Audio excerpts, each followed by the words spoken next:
As I rode out one bright May morning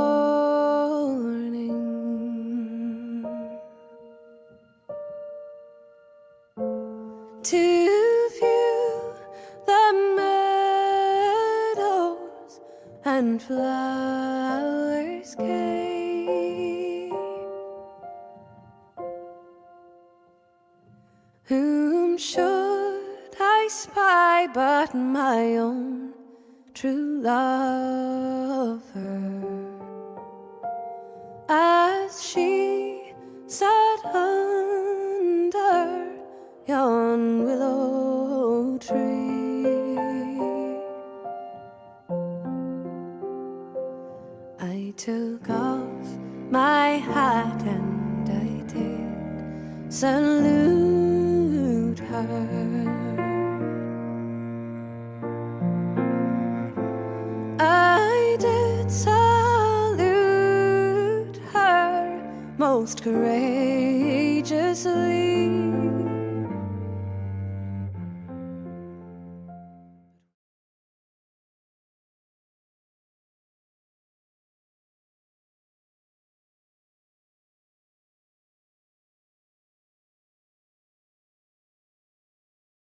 Well, a cháirde tá í an speisialta lininis, crailtóir cumasach fear ildánach ilséach agus scríóil úntach an leabharsa díreach fáilte.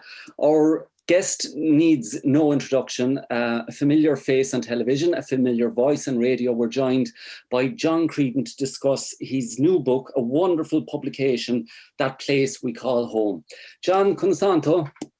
Cuisach, cranky with the leg as usual, but no, I'm doing good, Sean, and it's a huge pleasure. Goramila asked that intro, that was really very kind of you, and Corky. I even lit the fire for you. Look at the fire lighting here behind. And briquettes, we'll bring the hint on pain.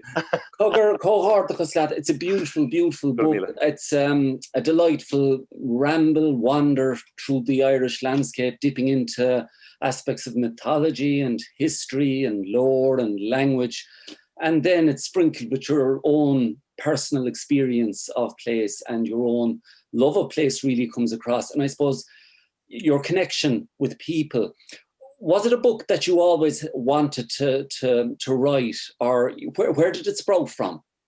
I suppose it's a subject I always wanted to talk about. I was the kind of kid who ran home and said, "Mammy, wait till you hear what Brother Gill said today." So I suppose I was always a bit of an old scaly. But in terms of actually sitting down and writing it and putting it together, I had never kind of gone that far. It was just something that would come up in pub conversations, and it was just an offer that I had great graw for. And what happened was I had a couple of calls from Gill over the last number of years, and eventually I settled on doing this. I have some other ideas in my head as well, but I was very keen, I suppose, to make the case for the beauty of our place names, for the wealth of knowledge that's in our place names, and I suppose to caution how we go forward naming places as we dismantle things and rebuild, that we would consider the place names. There's a very broad range of material covered in the book, you know, and a lot of research, a lot of hard work went into it. And as I was, the thing that really struck me while reading the book was your genuine love of place. You exude that love of place. You were born and reared in the city, yet I get the sense that you're just as comfortable out in the country. Yeah. Well, Sean, from the first time I met you, I think we clicked, and that was probably the reason why. You were absolutely at home in your Oidúchas. And it's clear from your work as well that you just love being from where you're from. And that's not unique to Cork City or to West Kerry. I can fully appreciate, because I love my own place, I can fully appreciate why somebody, say, from Sligo might get a thrill down the spine when they come home from America and turn that bend on the road and sight Ben Bulbin for the first time maybe in a couple of years. I can understand why the Dubs get the same tinkle when their team runs out at Croke Park. So there's nothing chauvinistic, I'd like to think, in my love of place. I can fully appreciate why anybody else from Timbuktu to Tourmacady might love their home place. So I loved growing up in Cork City. It was a very colourful upbringing. There are many strands, I believe, to the weave that is Irishness. And I've been very fortunate that many of them have run through my life. I grew up in the inner city in a late night shop, so I was surrounded by the smells and the sounds of Murphy's Brewery beside us. We had an Armenian family living next door, Turkish Delight shop, the Hilton Dance Hall across the road with show bands calling into our shop late at night, the clippity clop of those those hooves of those dray horses from the brewery, the electric vans from Thompson's Bakery. It was as colourful, I believe, as like the Lower East Side. It was a really colourful urban setting, and yet my mom and dad and all of my cousins, all I suppose 35 or 40 of them or more maybe, every single one of them lived in the countryside. I didn't believe you could have a cousin from the city. When I went to the North Mon and guys were talking about their cousins up in Churchfield, I was thinking, you can't have a cousin in Churchfield. They've got to be from Kerry or someplace. That's where cousins are from. So we had both. So we had that inner city, urban side of the street, shop that opened at 6 in the morning, closed at 2 o'clock in the morning, urban lifestyle. And there were so many of us in the house. There was my mom, my dad. There are 12 children in the family. I'm number 10 of 12. We had 2 aunts who lived with us, who weren't well, they lived with us. We had 2 women, one who worked in the shop, the other whose job it was to look after the children. That was a fool's errand anyway. And then to the side of the house, there were 3 or 4 bedsits. And my mother managed to populate those little bedsits with the most colourful people she could find in the classified ads in the Evening Echo. We had, for example, Dr. Luguriganda from Kampala, Uganda. He used to sleep in the room next to me. This is true. There was Joey Connors. He was a little American guy. He looked like Mr. Magoo. He had a little hat with a little press tag and everything in it. He used to wear a visor as well, like the editors in the old Lou Grant series, that kind of thing. And he used to clickety-clack, clickety-clack, clickety-clack, chain smoke Peter Stuyvesant at his typewriter all day, writing for Time Life magazine.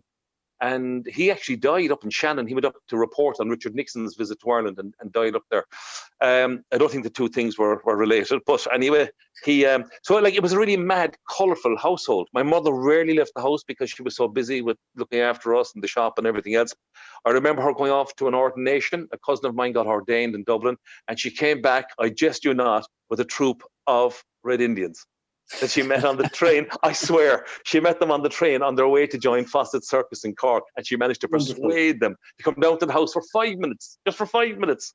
And so like it was a really colourful. Surrounded by, sorry, John, being surrounded by such interesting people and a large family. And I noticed in the book you mentioned, I think you put it in the words in your father's mouth. He talks about the Creedons being great talkers. Yeah. Did that contribute to your own interest in stories and in storytelling? Yeah, there's a lot of it in the family. I mean, my brother Conal is a fine writer. My brother Blake is a writer. He writes for the Irish Examiner. So I think there was always some old kind of scaly going on in the kitchen. It went on forever. And when I came in from school, rather than check my homework, my father would rather have me imitate Brother Barry or Brother Gill or Do Froggy. He was a guy who used to live down the street from us. Go on, do him again for me, instead of actually checking my homework. So there was that kind of, I suppose, love of storytelling and carrying on. It's, I think, particularly a Creedon thing. The Blake side of my family, my mother's side, were from back in Beara. In fact, I've written a piece about them and about going back to Adrigole to visit them. John, would you mind reading a piece of that, because it's actually a very moving piece of writing. I really enjoyed it. It grabbed me as I was reading it. It's where you visit the home going down to Adrigole, and you're visiting your mother's family. Okay. I suppose this really is in the chapter about the Din Shanachus and Shanachus itself, and the old stories and the old ways, and passing them on word of mouth, because I suppose we had speaking and we had talking and storytelling long before we had writing down in this country. We had place names before we had signposts and maps. So the spoken word, and I suppose too, given our sad history in many ways, we never developed a wonderful tradition of opera in this country, nor were we afforded an opportunity to evolve as a ballet nation. Or in terms of the fine arts, really all we were left with was words. And I have to say, the Irish have mastered them, both the written word and the spoken word. But this is about, I suppose, about talking and recitation and so on. It says, I'm reminded of our family trips to my mother's ancestral home in West Cork's Adrigole. Adergil, meaning between two inlets. My Uncle Jack Michael and Auntie Kit lived with their two sons, Ronnie and Dennis, on the coast road in Faha West, on Fwacca here. Fwacca meaning a grassy area or a green, or these days a lawn. Like most Irish families at the time, Jack and Kit didn't have a phone. However, the postcard my mother had sent some days earlier saying, "We'll be down to ye on Sunday, God willing," had both the household that sent it and the household that received it fussing in joyous anticipation. On the day, Jack Michael would be put on lookout duty.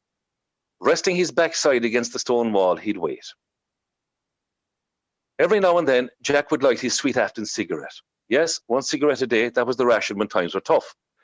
Jack Michael would allow himself a couple of draws at a time, and then he'd crush the glowing top between thumb and forefinger.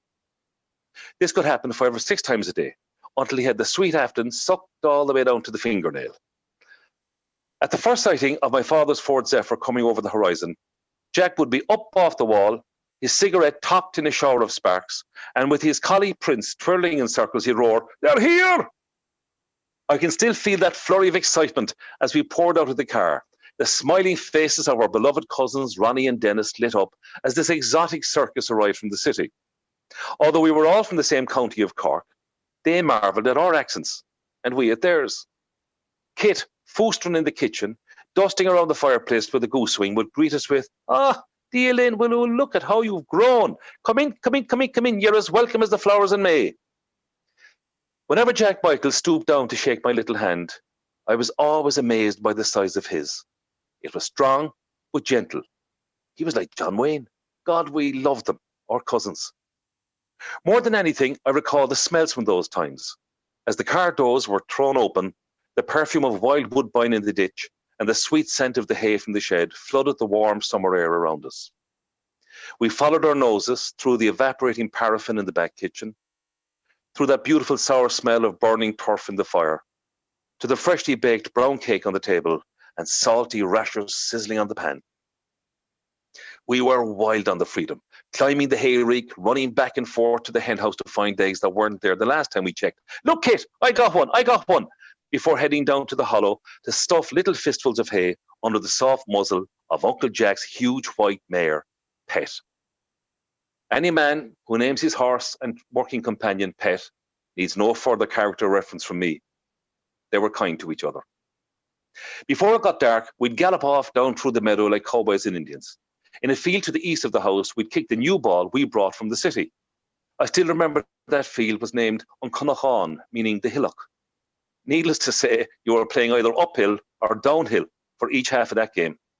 One of my fondest memories is of Uncle Jack making sure to hold the cows back after milking so the city slickers could be farmers, just like their people before them.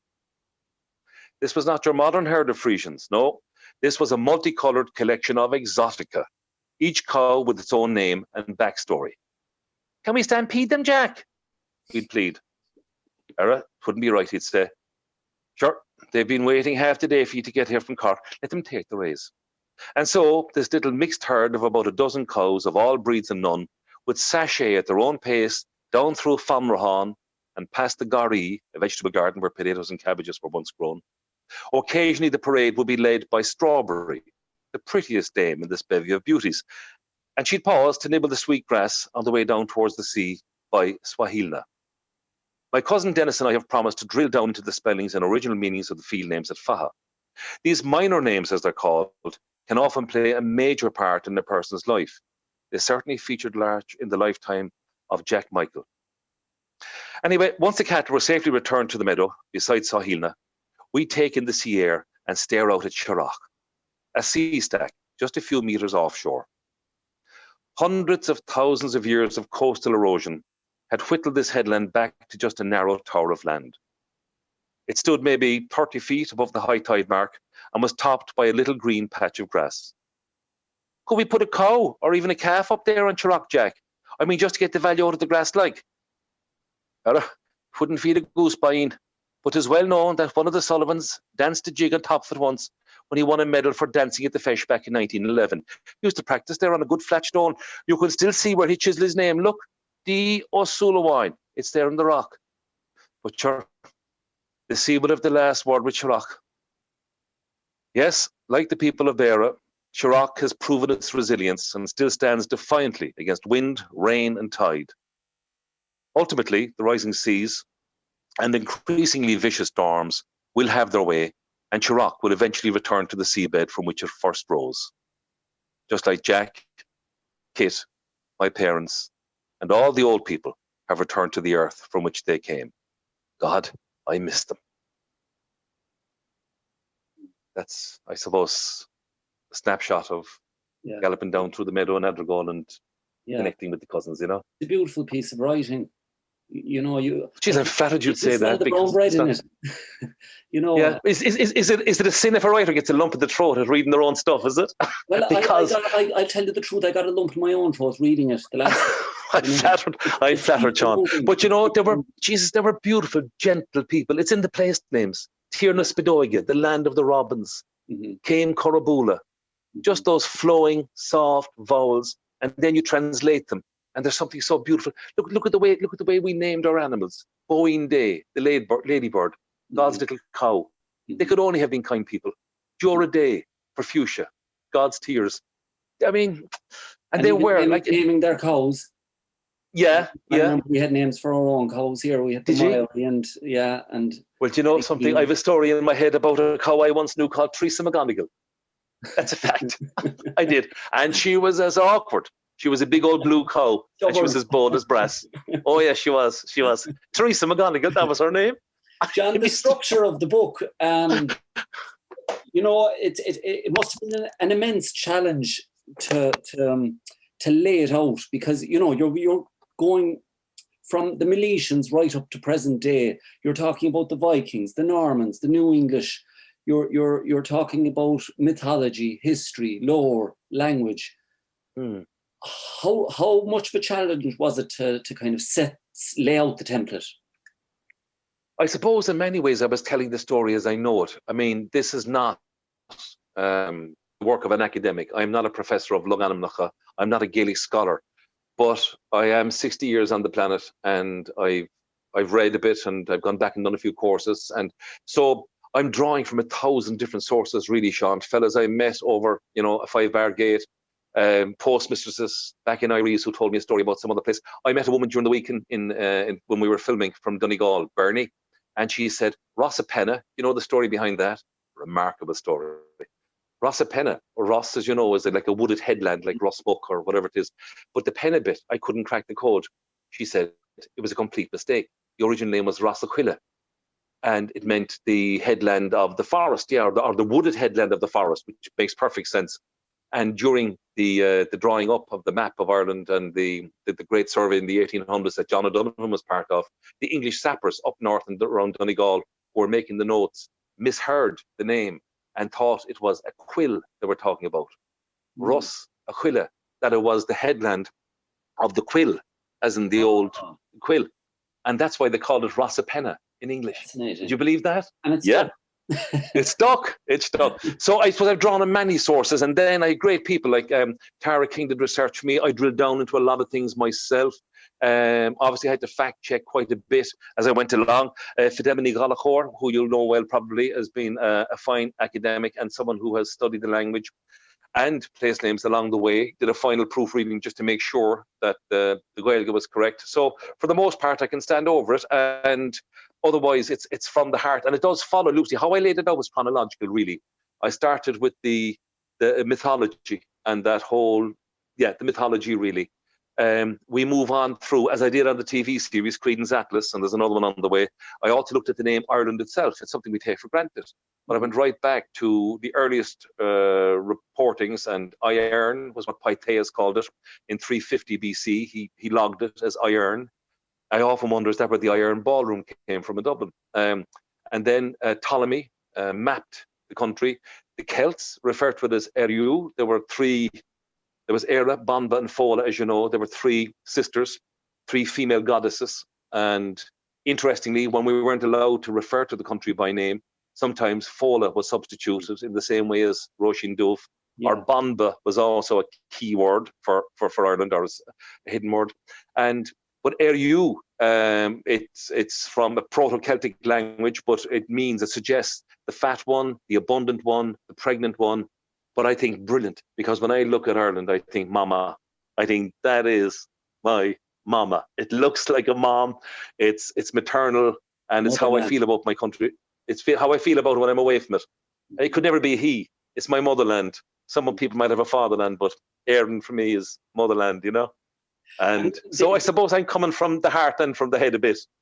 No, the head part is significant because there's an awful lot of very interesting information in the book. You know, I've collected a lot of place names myself, and I've read a fair bit about place names, but I found this really, really engaging because every now and again you throw out these interesting little stories. There was one about Hollywood, about the Irishman that brought the name with him across to America.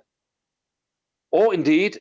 But there have been so many cases like where an Irish name was transplanted, so to speak. Probably the most interesting one. Hollywood is a good one, but there's like Avoca to me is the really interesting one. Avoca is one of the most popular place names around the world in the from Ireland. There are numerous Dublins, as you know, and Tipperaries and all the rest of it. But Avoca was the one. Funnily enough, Ptolemy's map showed a river called Avoca, Obhoca, or a word to that effect. And it's actually the Liffey, we think. But funnily enough, Avoca, there's little doubt it came from ABH as an Owa, which funnily enough is also the root for Avon, Stratford upon Avon. So our word Owen and their word Avon are not a million miles removed. They're very related. So Billy the Bard, Shakespeare himself, has a drop of the old Celt in his place name. And Avoca, the place name Avoca became very trendy because back in the 1800s, late 1800s, early 1900s, when the Irish were traveling in huge numbers after the famine, the gramophone was developed, and we produced one of the finest tenors on the planet. And John McCormack was recording there in the early 1900s, and they were hugely popular. Furthermore, he was singing Moore's melodies, which were also hugely popular. And The Meeting of the Waters was a hit song back then, and it traveled around the world because the gramophone record for the first time recorded sound was traveling. So people listening in parlors in Boston and Chicago and New York and in Sydney and on ranches in Australia heard this beautiful song, and many of them decided to christen the place Avoca on foot of the song, and that's why to this day you have so many Avocas. You have Irish names in outer space. There are 3 craters on Mars that have Irish names, and there's a place between constellations called the Connemara Chaos Zone, which I assumed was a kind of honestly, that's actually the name. I always assumed, Sean, that it was a house party, a student party in Galway, but no, the Connemara Chaos Zone is actually out there someplace. Yeah. But you have a soft spot for the Vikings, John. I do. One of the reasons, I suppose, I got my DNA checked. I should get my head checked. I got my DNA checked for a series we did on the Ancient East some years back. And as it came back that I am predominantly British-Irish, there's a big dollop of that in me. And there is, I'm something like 1% Scandinavian and 0.8% Iberian. So not unlike your own crowd below there. There must have been a Spanish sailor came on full salach, as I heard TP once call it there. The dirty blood, meaning the outside blood. But anyway, I have no doubt. What do you call it? Will Uasal. Noble blood. Oh, noble blood. Right. That's a bit like the difference between Sheehy and the Sheehy, right? Mac and tSíthigh, you're right. Yeah. This man is Seán Mac on tSíthigh. He is the offspring of the Sheehy, not any old Sheehy. There are loads of them around. But anyway. They left their mark on Irish taste names, though, didn't they? They did. And the thing about it is, it was a very light footprint, which I thank them for. You see, the thing about it is, the Vikings, unlike whatever about the Normans married in and decided to settle, and they did bring their culture to bear here. But how bad? I mean, without the Normans arriving, we wouldn't have had the Blarney castles or those wonderful Norman keeps that we all see as symbols of Ireland. Or Bunratty Castle or any of those, that was all Norman influence. Without the Normans arriving, we wouldn't have names like Barry or Roach or Fitzanythings in our phone books. So it would be an awful lot thinner. So they enriched our culture in many ways. The New English, they came in here under Cromwellians, they came in here really to dismantle the culture and to absolutely supplant their own culture on it and to break down what was already existing. Whereas the Vikings, they were like a biker gang, really. They kind of mostly smash and grab. I know some of them stayed on. But the footprint is very light, and it's mostly around the coast. So if they didn't rename places to dominate them or to colonize them, they didn't bother. They'd simply show up and say, kid, what's the name of your town? And the answer might be Cork. Grand, we're going to rob it. It's called Cork. Let's rob it, right? And then they were gone again. That's simple. And they would set up trading posts and so on and so forth. But they weren't here to really colonize or to change much, just to take what they might and move on again. So the only place names they really gave us were the ones where they didn't already have a place name. So coming down the Irish Sea, they would name headlands and so on as they went for their own markers, not to colonize them, but just as markers. So most islands that end in EY that's a Viking suffix, meaning island. So Ireland's Eye literally means the island of Ireland. So they knew when they came down past the Isle of Man and they spotted Ireland's Eye, hang a sharp right, up the Liffey, rob all around you, fresh water, and away we go again. Come around the coast, Lambay, literally in Old Norse means Lamb Island. Dursey Island off the coast of West Cork is Bull Island. And Tuskar Rock, but you can hear the Viking in them. Tuskar means jagged tooth rock. And I've been out there, and that's exactly what it looks and feels like when you're on it. One jagged rock there in the Atlantic. Helvik Head. And I know it's a wonderful thing, really, but Helvik is a Gaeltacht area, Rin Nadesha. And yet Helvik in Old Norse is safe bay, or words to that effect. There are one or two possibilities. And I was up in Shetland many years ago, and the local historian was taking me through Lerwick. And when I asked him the meaning of the town, he said it's Old Norse, like everything else here. Even though it's part of Britain, all our culture comes from Scandinavia. So we play all fiddle up here, Hardanger, Norwegian fiddle, Norwegian tunes. Virtually no bagpipes up here. There's no Celtic Rangers thing going on, where our culture is very, he said, Scandinavian. So Lerwick means, I think it's clear bay. It means like that. So when the Vikings came in there as a trading post and as a stop-off point on their way to Scotland or Ireland, they would have named it. So I thought to myself, right, so would Berwick-on-Tweed, would that be the same? He said, yeah, it would. And then it got me wondering about Smerwick Harbour down your way. And I've seen a few different suggestions. Some people say it comes from Smerach, is it like from Berryish? But what I got, and I've kind of checked, and I've checked logadam.ie, but my sources all seem to point towards Viking again. Smyr was butter in Old Norse, and Smerwick Harbour, according to my sources, would suggest that it was a harbour or a bay where they would top up on butter. They needed fresh water and they needed supplies. And would you believe it, John, in the townland there of Smerwick, Ortnacaina in the Irish, I collected a minor place name from an old man there, Seán Mac, the remnants of a small little ring fort, and he called it Clochan na Lochlanach. Go away. The Vikings. The hut of the Vikings. Yeah. And there's a wonderful word, Lochlan. It's entered our lexicon as well. It's a family name, Mac Lochlan, son of the Viking. Even our provinces, I know funnily enough, we have 4 Cuiga, we have 4/5 in this country, because Meath, the middle province and the most powerful one around County Meath, has disappeared. It was eaten up by the Normans. It was kind of subsumed into Leinster mostly, and Cavan went up north. But there were 5 provinces, and I guess that's why they're called fifths, Cuiga. But all of them, except for Connacht, would have Viking influence in the naming as well. So it would be like the AN at the end, my understanding would mean the people of. It would be a Scandinavian suffix again, whereas Connacht is as she stands. So the suggestion would be that the Viking influence really predominated down along the eastern seaboard and across the south coast as well, all the way around. Obviously, Vieksfjord and Vassarfjord and all these places, yeah. And of course, the poor creators that were plundering the monks in their monasteries, they have really left a mark across the Irish landscape in terms of names. Yeah, they did. The monks certainly did. Monasticism, I guess religion gets a bad rap in this country. Certainly, it's like most things I feel, something of the spirit, something free form like that. It's a bit like Lao Tzu's Tao Te Ching. It's a book I love. I'll read all the time. It's a short little book.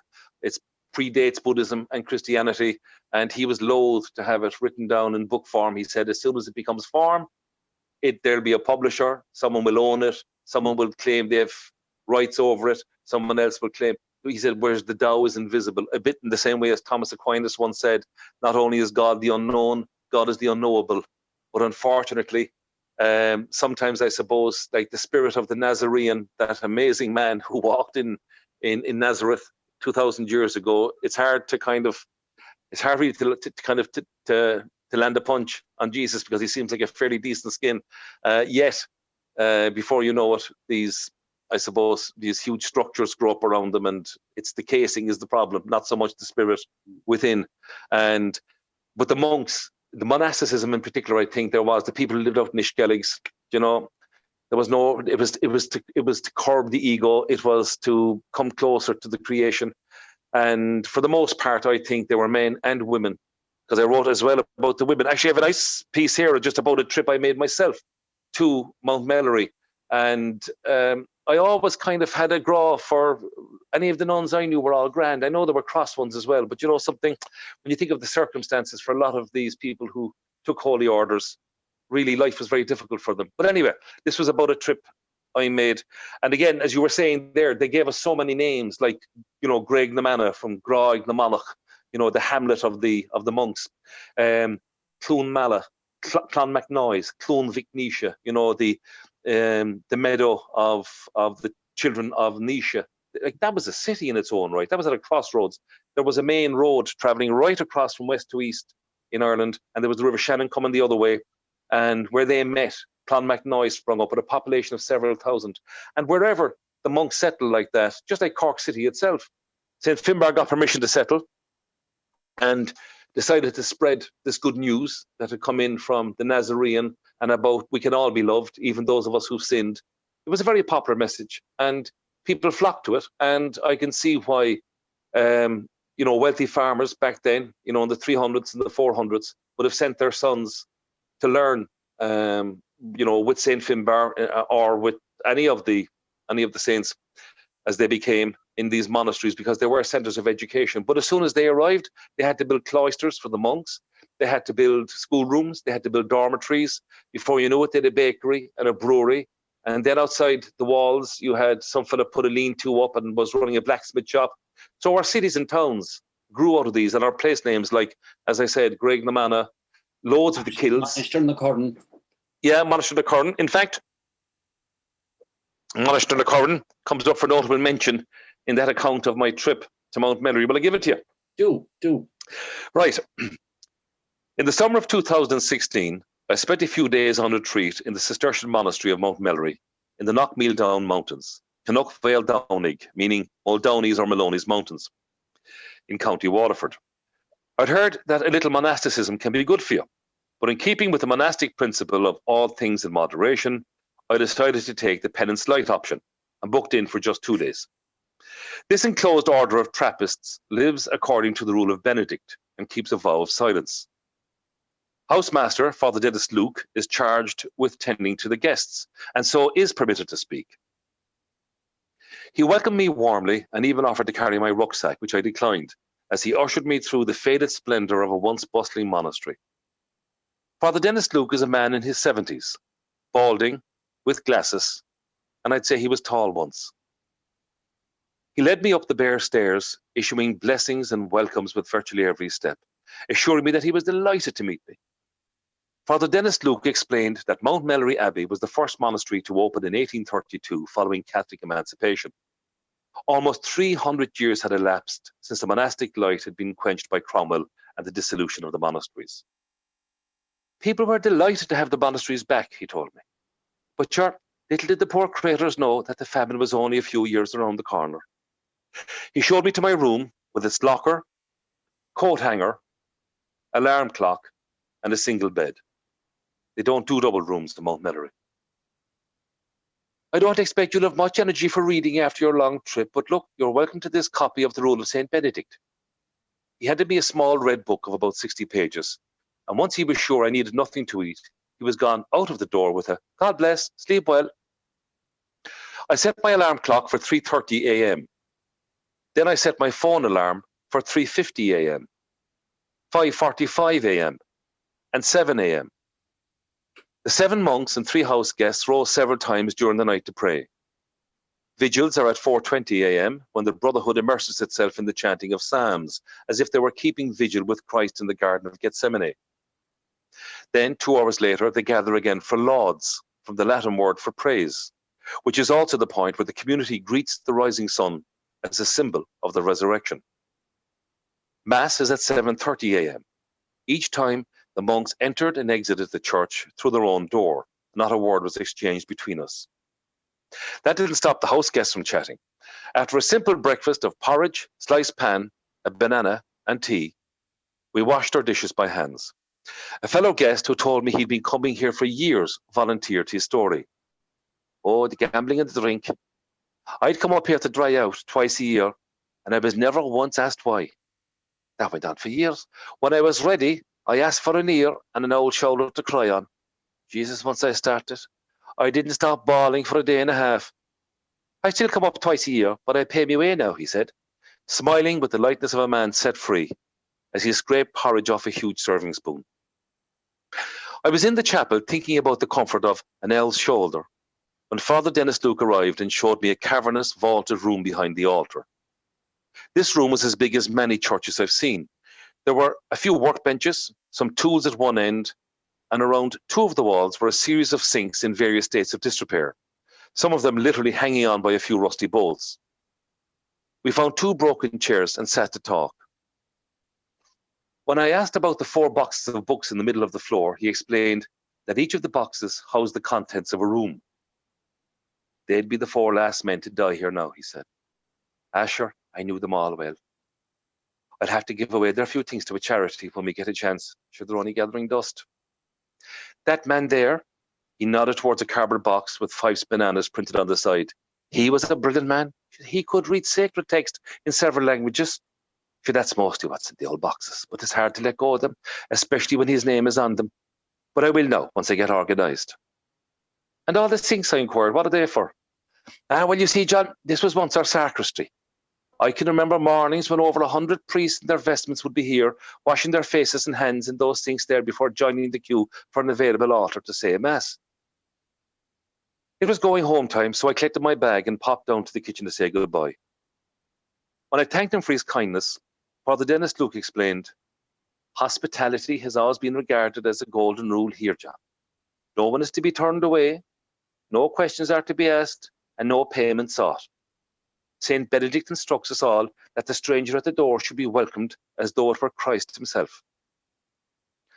I wonder if that's where we got our international reputation for the Céad Míle Fáilte. Oh, I don't know anything about that, he replied, but I'd better go up now and collect Brother Bernard's tray. We shook hands, and I haven't seen the man since. On the slow drive home from Mount Mellery, my mind wandered back down Boreens na Smaointe, the little side roads of thought. I thought about Dennis Luke and his old friend with all his earthly goods in a banana box. I considered the value of an old shoulder to cry on and the symbolism of the serving spoon. As my car negotiated the country roads back through Middleton, whose Irish name is Monastery na Corran, meaning the Monastery of the Weir, and on home to Cork City, itself rooted in a monastic settlement, I considered the huge part of Irish history occupied by these gentlemen and women. I thought about their dwindling numbers and the reputation they earned for Ireland as the land of saints and scholars. Irish teachers and Irish schools are still highly regarded around the world. Above all else, I was struck by the unqualified welcome that still awaits the stranger, as though it were Christ himself at the door. I'd come to understand that Ireland of the welcomes is more than just a brand. There's some lovely, poignant images in that piece, John.